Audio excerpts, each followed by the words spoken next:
قص وخياطة بلوزة او شميز او جردن مفتوح اللي انت عايزة تسميه. بصراحة البنات قالوا اسماء كتير له.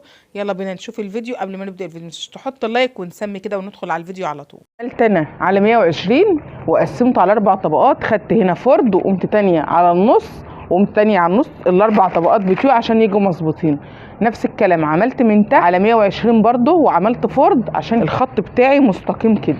هقوم واخده الباترون. طيب انا هعربنه لان ممكن اوسعه سنه، بس هاخد ال90 سنتي دي طول البلوز. الايه؟ تحت الركبه بشويه، بس انا لو لقيت ان الكم مش مكفي طول هطلع فوق سنه. عندي طول الكم بتاعي 56 سنتي، ممكن اخليه 55 سنتي لان انا عايزاه واسع قوي. يعني ممكن اخد وسع ال 150، يعني هقصره لحد هنا كده. والكم عامل عندي 56 سنتي، انا هاخده 55 سنتي. طبعا دي غلط اللي انا بعمله دوت. المفروض انا اخد 2 سنتي زياده في الايه، في الكم بتاعي. يعني انا دلوقتي لو لقيت ان الكم قصير عليها انا ممكن اعمل له حته اللي انا بعملها في العبيان اللي هي الزاويه اللي من هنا كده زي بتاعتك دي، بس بتبقى صغيره زي دي كده. اولا الكم لو واسع زياده عن اللزوم ما ينفعش ان انا اتنيه، لازم اعمل له حته من دي.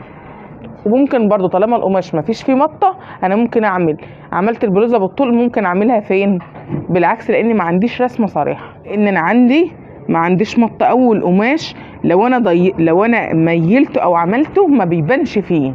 ال90 سنتي اهمت ماشي. لو انا هعمل هيبقى عند الطول كام؟ 80 سنتي. اعمله بالعرض احسن. خلينا نقسم البلد نصين. عايزه الطول اللي هي عشان يبقى طول 85 سنتي اهمت ماشي. يبقى انا خدت من هنا وخدت من هنا، خدت الطول اللي هي عايزاه وعندي الكم اللي عايزاه ومش هيطلع منه هرد كتير. هاخد بقى يفضل ان انا الخط ده اهو اخد منه الايه، اخد منه المرد، لان ما ينفعش المرد يبقى مختلف عن الايه البلوزه نفسها. يعني ما ينفعش اعمل بلوزه بالطول واخد المرد بالعرض، يعني ما ينفعش اخد المرد من هنا، لازم اخد المرد بالطول. فانا طالما عندي الحته ده تقدر انا عايزه اوسع شويه الايه البلوزه شويه. خلينا نقول هنزودها وليكن 5 سم شويه. اهم حاجه عندي زي ما انت شفتي ان انا عربنت القماش، ولو في ان انا اقدر ان انا اوسع بوسع عادي مفيش مشكله عندي. حط لايك. لازم تعربيني قماشك الاول، ما توسعيش وتشتغلي وتيجي في الاخر تلاقي مفيش كم، تلاقي مفيش مراد، لان انت ما عملتيش حسابه. القماش بتاعي مظبوط، عشان انت تعرفي ان اذا كان القماش ده مظبوط ولا لا حاولي ان انت تقيسي كذا مقاس، تقيسي كله تشوفيه قد بعضه ولا لا ماشي. اختلاف نص سنتي مش مشكله، انما لو اختلاف هنا مثلا على 30 وهنا 28 او هنا 26 او 25 كتير قوي على 4 طبقات هيختلف معاكي المقاس شويه. الباترون بتاعي وابص على الاقل طبقه عندي في الايه، في القماش، واعمل بدبابيس. لازم اجي الباترون بتاعي على اول ايه، على اول القماش كده. طبعا ما بنقصش عليه بالظبط، لازم ندي توسيع، لازم ندي توسيع فين، في الباترون شويه.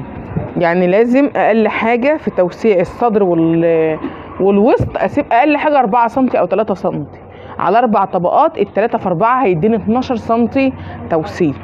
انا هسيب لها 3. طبعا دولت ما بتخيطوش عشان الموديل ما يديش هرهره او يدي وسع زياده عن اللزوم. ده تجوين داخلي قوي.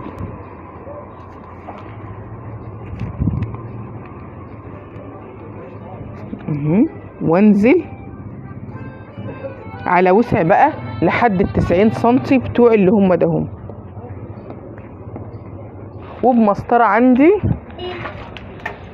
واقوم واخده لحد تحت يا اسماء. يا اللي قلتي ما شفتهاش قبل كده اهي. انا ما اعرفش ايه اللي بيغيب عن لا هو وقت القص بيبقى لبخه شويه. 90% من البنات اللي بتغلط في القص اول ما تشيل المقص بتعترف بالغلط بتاعها او بتفتكر ان هي غلطت، وبتعرف غلطها على طول ساعه ما تشيل المقص. عشان كده باكد مره واتنين في الفيديو ما تبقيش تقص وحد حواليكي وانت مشغوله برضو. هو انت كمان اما بتيجي تقصي بتبقي ايه اول مره لبخه معاكي شويه، انا اول مره اعمل فما بتركزيش فيها قوي. الغلط عشان تحفظيه لازم بعد ما تعملي لازم عشان تتعلموا من غلطك ان انت تقص مره واثنين وثلاثه. عشان كده لما بقول لك لو انت حضرت الدوره ده اهي بدل الشهر 4 دورات وما قصتيش حاجه عندك من نفسك مش هتعرفي اكنك ما خدتش الدوره. وانت حضرتي معايا كتير على قد ما حضرتي وغلطت في نفس الغلط اللي انا ببقى اركز عليه كل مره اهو. اسحب عشان نعملها بالمره عشان ما نرجعلوش تاني. هسحب انا الخلف اللي تحت اي واحد منهم ده او ده واخد منه اهو الجزئيه ده اهي. يا ريت لو لسه جديده في القناه ما تنسوا تحطوا اللايك وتعملوا اشتراك. بشكرك. هو ده الاختلاف ما بين الايه ما بين الامام والخلف. ممكن احط بطروني تاني واخد من غير 1 سنت من غير 1 سنت بتاع الخياط. فاهمين ديت؟ يعني احط البطرون بتاعي اهوت اكن انا حطاه واخد منه كده اهو واجي على البطرون على طول. وهو ده ال1 سنت. لو انت مش قادره تتخيليه مش عارفه تعمليه بايدك هجيب المزوره بتاعتي اهي واخد 1 سنتي او 1 سنت ونص وما بزيدش عن 1 سنت ونص. طب والرقبه من فوق مش لسه ما عملتهاش. ما انا هعملها اهو. طبعا انا ما بجيش لحد الاخر. انا باجي لحد الخياطه اللي انا عاملاها عشان لما جيت لحد الاخر انا هاجي اخيط هلاقي في هلاقي في فرق الطبقه الاولانيه عن الطبقه التانيه. الجاردن بقى بتاعي اهو ب7 كده ماشي. من عندي هنا من عندي 6 سم ونص بتوع الرقبه 8 سم لنا ماشي. هاجي هنا بقى بلاش تعملي زاويه كده. تعالي حاجه بسيطه بكيرف كده عشان لما تيجي تحطي المراد ما يبقاش عامل لك بوزه. سرحانه ليه؟ خلي بالك ان الجزئيه دي بتبقى عايزه دوران خفيف مش ما تعمليش. هسوي بقى الجزئيه دهيت اهي عشان ما فيش طبقه مني تسحب. انا المفروض ان انا امسكه دلوقتي واقوم قصه كله على بعض بس عشان انت ما تغلطيش بفضل قيمه بس المقص بتاعي. خلي بالك في الجزئيه دي ان انت تبقى قصه مظبوط عشان ما تبقاش حته كبيره وحته صغيره. ليه؟ اعمليه بدبابيس عشان ما يجيش يتقص معاكي كده. تلاقي الطبقه ديت زادت كده او زادت كده ماشي. ولو زادت بتبقى دي زياده عن دي اهو. هو مقص. بسم الله. حطي ايديكي بقى من عند الدبوس واعملي كده اهو.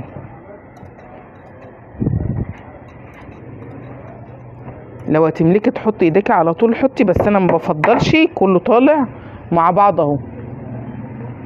بالذات لو القمشه خفيفه اعملي بدبابيس. حاولي ان انت تشتغلي اغلبيه القص بدبابيس عشان مفيش حاجه تسحب منك حاجه عن حاجه. طلع كله قد بعضه عشان ما تجيش في الاخر وتيجي تصلحيه. طبعا مش هتعرفي تصلحيه. الامام والخلف كده اتقصوا. سوي قماشك عشان ما يكسرش. عارفه ان انت ما كنتش فاهمه احنا بنقول ايه. لو انا كنت عملت البلوزه بدل ما اعملها 90 سم عملتها 85 الكم كان هيبقى كده. فهمتي كده؟ انا هعمل دلوقتي الكم كده فهاخد الطول ده هيكفي اهو وكده طول الكم تمام. بس يطلع عندي مشكله في حاجه المربع بالظبط لان انا عايزه الكم واسع. فانا هاخد الكم كده واخد الوسع على تحت بس ده اهي هتطلع لي 4 فضلات ماشي. طب ما انا احسن حاجه اعملها اخد طول الكم. خلينا نشيل ده همت بس عشان ما يلبخوناش. طب ما انا اخد طول الكم كده اهو واقوم تانيه واقوم عامله كده اهو واطلع ده اهي كلها مع بعضها. هاخد طول الكم اللي هو كام 56 سم. انا قلت 55 الرسمه تساعدنا. الرسمه تساعدنا تساعدني هي عشان ملخبطه.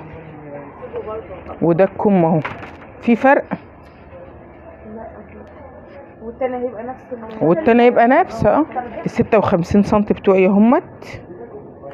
هاخدهم 57 او اخدهم 8 هاخدهم هما 56 هاخدهم 58 او 57 لان انا عندي في سنتة هيتساب وفي بورصل عشان ما يبانش تنقيره، عشان البورصل ده هيجي على الكتف من فوق ما يبانش، فانا هطير البورصل ماشي. وعندي لسه واحد خياطة فلازم اخده حوالي زيادة 2 سنتي ولا حاجة، واقوم تانية واتني. شفتي بقى دي طلعت مع بعض ازاي؟ هتطلع لك شريطة كاملة اهي تستفيدي منها بقى رجل الياقة لياقة. انا قلت لك اهم حاجة المرض يطلع بالطول. عربن برضو القماش بتاعي طالع لي هنا 59 سنتي، انا عندي 3 سنتي زيادة مش مشكلة تكون زيادة، ولان ان انا ايه تكون زيادة 10 سنتي ولا حاجة ويطلع لي 4 قصاقير. عندي 1 سنتي بتاع القص بتاعي اللي انا لازم اسيبه اصلا. قرن الكم بتاعي 34 سنتي على ال3 فيها الكام؟ فيها 11 وربع، 11 ونص اهي. 34 على الاتنين فيها الكام؟ فيها 15 فيها 17. انا ليه قست من هنا؟ عشان القيمه ده قد اخليها قد القيمه ده اهي، واخد الخط ده ايه بالعرض اهو واوصل الاتنين ببعض. طلع لي 22 سنتي. ال 22 سنتي على الاربعه فيها الكام؟ 5 ونص. واصله ولا حاساكي قاعده مقلقه ليه كده؟ لا هفهم في الاخر يعني. بصي انا خدت طول الكم ماشي عشان ما هقدرش القماش. عرفت انا عملت ايه؟ خدت طول الكم واتنيته عشان ما يبقاش عندي فضلات كتير. قمت جايه الاربعه ده همت، قمت جايه عامله طلعت من هنا 2 سنتي ومن هنا ونزلت من هنا 1 سنتي. النقطه الاولانيه طلعت 2 سنتي والنقطه الاخرانيه نزلت ايه 1 سنتي. اهم حاجه لما اجي امشي من اهوت شويه كده بالعرض حوالي 2 سنتي واقوم ايه لفه اللفه بتاعتي. لو جيت من اهو عملت كده اهو ببوزه كده اهو، الحته دي هتضيق والحته دي والظهر. تقولي لي ايه اللي جاب الكم للظهر بتاعي؟ هقول لك هو اللي بيشد الايه الظهر وهو اللي بيريح الظهر. تبقى اغلبيتنا في البلوزات مش في العبيان. لو انت لقيتي عندك عبايه فيها الشده ديت بنقوم فكين الكم ومطيرين ال1 سنتي ونص اللي انا عملته قبل كده. فين؟ في البلوز. بطير ده اهو كده اهو واقوم واخداه كده اهو، تقوم مريحه العبايه على طول.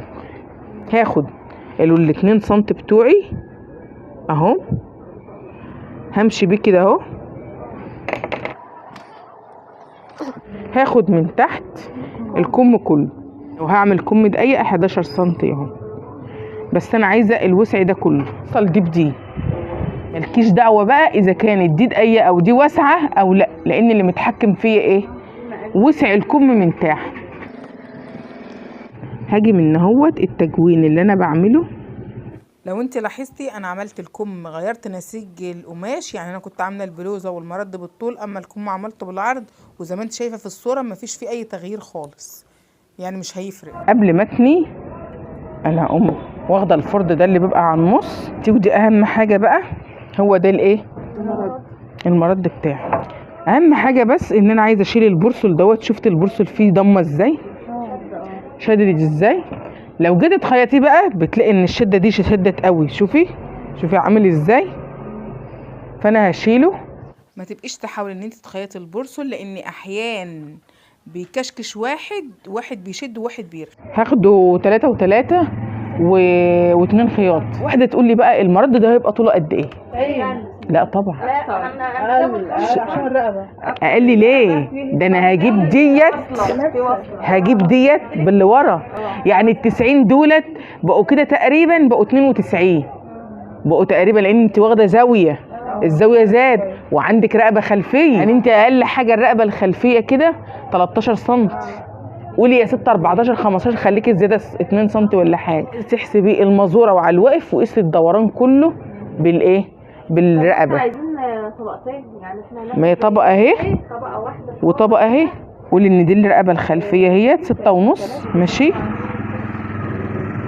وامشي عليهم كده. طلع لي كام؟ 98 سم. هاخده 100 سم عشان لو انت بقى عملتي 90 هتضطر ان انت تعملي فيه وصله، والوصله ما بتجيش زي ما احنا قلنا في المنطقه دي كلها كده. ما ينفعش تخلي الوصلتين قريبين من بعض، وما ينفعش تجيبيها. اكيد حضرت معايا حصه المرض، ما ينفعش الوصله تبقى على الصدر ولا البطن عشان ما تبرش المنطقه دي وتكلكع. هاخده كام؟ هاخده 100 سم. نزود 2 سم. فيه الدبابيس عشان زي ما انا قلت لك القمشه خفيفه وما يسحبش مني.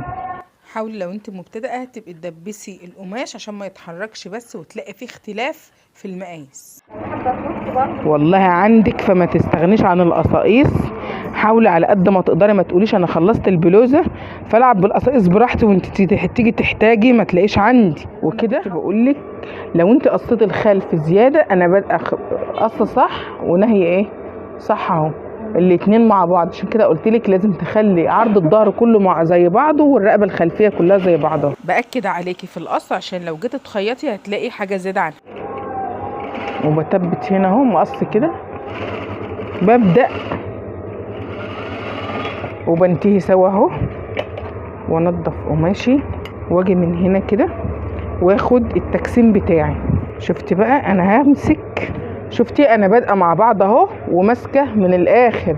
ما تقعديش بقى تخيطي لي كده وتيجي في الاخر تلاقيها سحبت معاكي كده وتقولي لي ده المشكله في القص. لا المشكله مش في القص، وتلاقيها سحبت معاكي ومن الجنب التاني تلاقيها عملت العكس وعملت كده، فبيبقى عندك في اختلاف. تيجي تسويهم تلاقي الجنب ده طويل والجنب ده قصير. لا انا بمسك الاتنين على بعض اهمت، ومن النص لا بتشد اللي من فوق بتشد اللي من تحت وتسوي من فوق. 90% من المبتدئين بيواجهوا نفس المشكله. انا بتقولي باجي اخيط الاقي طبقه سابقه طبقه، او لو كنت بفك عبايه واجي اقفلها تاني بلاقيها طبقه سابقه طبقه عشان انت بتسحبي والمكنه بتسحب لفوق. كل مره برجع للنهايه برضه ما طلعش عندي اي زياده ورا. هاجي الجنب التاني برضه. اما تيجي تستخدمي قماش لاول مره ابقي جربيه الاول في الخياطه. وما تيجي برضو ما تستخدميش الشافون، ما تقوليش الشافون رخيص او القماش الشافون هيبقى متعب قوي في الخياطه. استخدموا قطن فسكوز سواي حاجات من دي في القص الاول بتبقى مش متعبه معاكي ولا بتزحلق ولا بتسحب منك ولا الكلام ده خالص. راح تجيبي القماش ب 500 جنيه. لا يعني المطرز والحاجات ديت بتبقى عايزه في قماش لازم تشيل التطريز بتاعه قبل ما تشتغلي بيه على المكنه. ماشي، ما هو في حاجات لازم تشال. في قماش تطريزه بيجي على المكنه وفي قماش لازم يشال. تشيل الحاجات ده. امال ايه؟ وبعدين احنا قصينا البلوزه وبنخيطها وانت لسه ما حطيتيش اللايك كده ما ينفعش. البلوزه اتعملت اهيت. هاخد المرد بتاعي، عايزه اشتغل المرد الاول او اشتغل البلوزه الاول، شوفي انت عايزه ايه. هخيط الاتنين ببعض. لاحظي لو انت عندك رسمه تخلي الرسمه مش كلها في اتجاه واحد، لان لما تيجي تعمليها هتلاقي ورده والشال فوق واحده والشال تحت. لازم الاتنين يبقوا اتجاههم لكده عشان انت هتحطيهم كده. لو في اتجاه واحد واحده هتبقى والشال فوق واحده هتبقى والشال تحت. عشان لو انت عندك ضاي، لو انت عندك قطيفه تخلصيش المرد وتيجي تلبسيه تلاقي حته الورده لفوق وورده لتحت. حاجات مهمه لازم تخلي بالك منها في القص اهو. افتحها بقى كده اهو واجيب ده كده واعمل في فرد من ورا اهو، واقوم جايبه ده كده. ما تشديش طبقه عن طبقه عشان قماشك ممكن يكون بيموت. لا دي مش زي الاسود صح؟ لا ما ينفعش تعمليه زي الاسوره اصلا عشان الدوران بتاع الرقبه. ولو انت قلقانه من حاجات زي دي خيطي على غرزه واسعه وخلي البنت اللي انت عامله لها تقيس، وبعد كده قومي لو طلع مظبوط قيسي. بالذات لو القماش بيخرم يعني فكك فيه ممكن يبوظه، او انت لو مدريقه الغرز قوي بالذات في المكن الاسود بتاعكم ده بيبقى زباله في تضييق الغرز قوي. في الحته ده بالذات، في الحته ده بالذات حاولي ان انت لما تيجي تخيطي تقومي رافعه الابره، منزله الابره ورافعه الدواسه، وخلي القماش يريح نفسه في الزاويه ده اهي اهو عشان تريح ما تبقاش عاطيه بوزه. معلومه مهمه جدا، لو القماشه بتاعتك نقرت يبقى محتاجه ابره مقاس 14 او مقاس 9 او مقاس 12. عايزه ايه؟ بتقولي ايه؟ مسليه.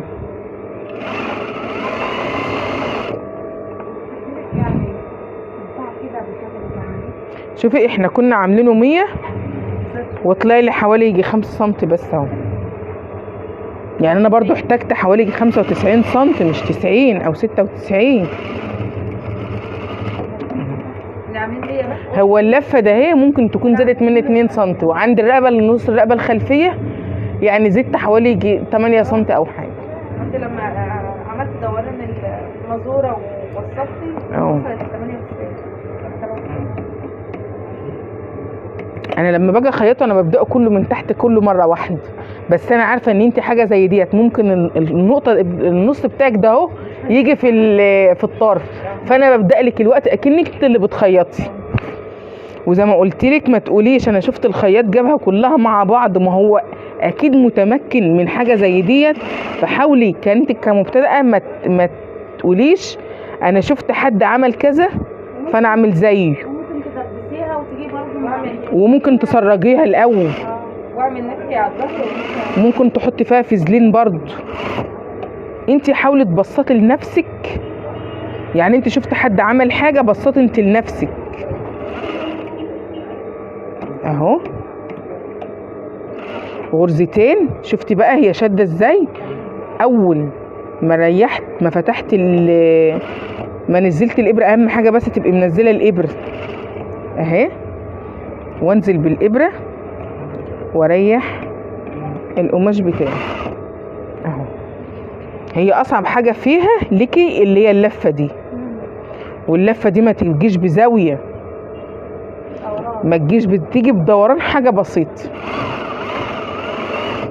اهي. وانزل بالابره، اهم حاجه وانت بتخيطي ابرتك تبقى نازله عشان لو رجلك ده جت على الدواسه بالغلط ما تعرفيش تجيبي بدايه الغرزه اللي انت منتهيه عندها.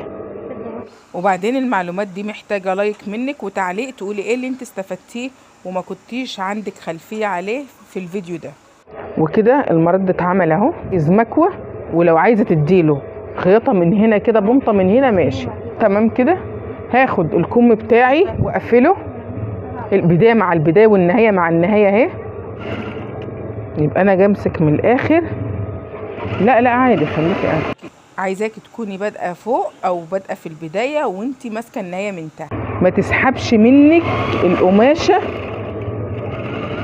تسحب منك القماشه ليه؟ عشان انت بتشد من فوق والمكنه بتشد هي من فوق. انت حاولي ان انت تشدي من تحت، مش معنى ان انا اقول لك شدي ان انت تشدي القماش لدرجه ان هو ممكن يتقطع في ايدك او يشق في ايدك، لا انا بقول لك حاجه يعني ايه لا تذكر. وعايزاكي تعرفي ان المكنه بتشد من فوق، لان اللي بيجي بيتني بيقول لك ايه ده بيتلولو من التانية بتلولو عشان انت بتشد من فوق والمكنه بتشد من فوق. خلي بالك من المعلومه دي وركزي فيها قوي، ان انت لازم تكوني مسويه القماش على بعضه عشان ما يسحبش منك. وارجع تاني للاخر هلاقي البدايه مع البدايه والنهايه مع النهايه.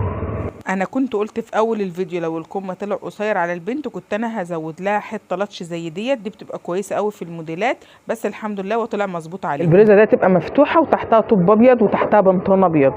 هنزل بالابره واحاول اعربن قماشي يا ابله اللي واقفه وراي. انا ببص لك اهو، خيطت خياطه عاديه اهو، بصي اهو لحد هنا، وانزل بالابره وابدا اشد اللي تحت. شوف الكم مرتاح ازاي. انا شديت دي مع دي لا تحت مساويه مشدوده واللي فوق هي اللي ايه مريحه. براحتك شويه. ده في ناس بتبقى تديلها كسرات خفيفه.